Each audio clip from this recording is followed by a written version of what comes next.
Yan ang ginhawa na dala ng patubig. Kaya naman, ang kanal ng MMIP2 ay di lang agusan ng tubig, hindi lang daluyan ng buhay at bukal ng pag-asa ng ating lahi.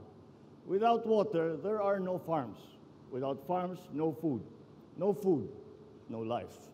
Therefore, water is life. With this comes another fundamental truth.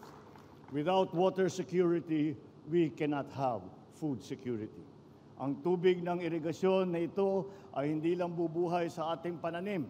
Ito rin ang didilig sa kapayapaan ng ating binubuhay, sa demokrasyang ating pinapalago.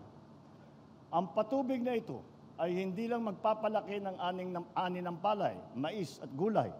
Ito rin ay inaasahan magbubunga ng matamis na pag-unlad at matitikman ng lahat.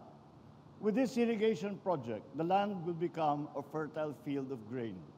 It will bring many bountiful harvests, nourish many families, and ensure their children will get their fair share of progress.